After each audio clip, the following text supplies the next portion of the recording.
So first of all, welcome back to Sabbath School. I hope that everybody's enjoying our Portraits of Jesus series. I know that Wade and I have just really enjoyed writing these. And we've come to Luke. In fact, this is, at the time of this recording, this is hot off the press, just printed it. Luke, the Son of Man. That's the portrait that we're going to be looking at for Luke, but what does that mean? And I think the introductions, of this quarterly starts right off the bat by saying that Luke is the biggest or the longest of the four Gospels. Just in terms of words in the original Greek, it has more to say than any other Gospel, and it's the most comprehensive, going back to before Jesus was even born, through his birth, the birth narratives, and all the way to a lot of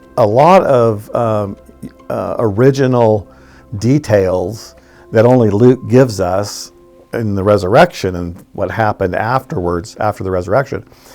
And so, like you say, Luke comes at the story of Jesus with almost a historian's sensibility. He's really interested in history. He's really interested in the details. And I would encourage the class to keep that in mind as they're reading through these chapters, as we're looking at the big picture themes that Luke is presenting.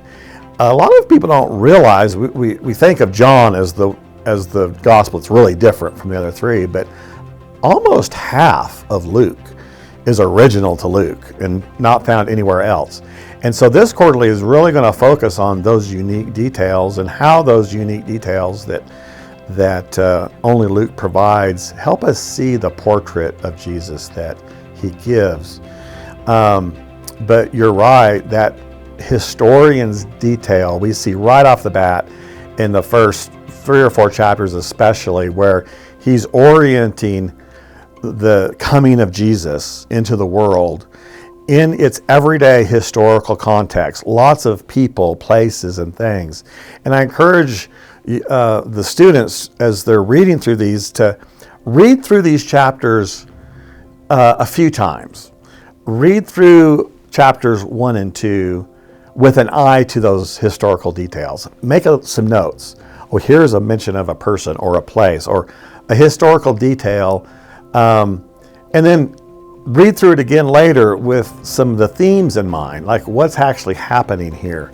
And the key verse that we have drawn from Luke is actually from Luke 19, and it's the story of Zacchaeus and the transformation. That's kind of a pivotal moment in the story of Luke as Jesus is ending his journey to Jerusalem. He's entering Jerusalem, and it's on that Jericho road after the events with Zacchaeus that Jesus says, "Today salvation has come into this house."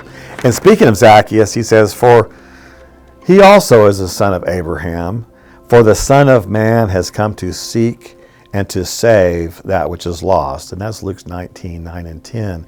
And that's kind of our key verse, and it says so much. This is what the Son of Man does. He seeks to save the lost. And we're going to talk a lot about that the portrait of Jesus by Luke, the central theological principle is salvation itself. Luke uses the word salvation in relation to the ministry of Jesus more than all the other Gospels combined. In fact, I don't think Matthew and Mark even use the word salvation once. So it's a central theme, and it's what the Son of Man has come to do. So it's interesting when we're thinking here in the introduction, as we get ready to start studying Luke, that the historical interest of Luke dovetails with the idea that Jesus is the Son of Man. He is God entering into humanity to save humanity. And so the historical detail dovetails with this emphasis on the humanity of Jesus and how he comes to relate to us, to seek and to save not just Israel, but the whole world.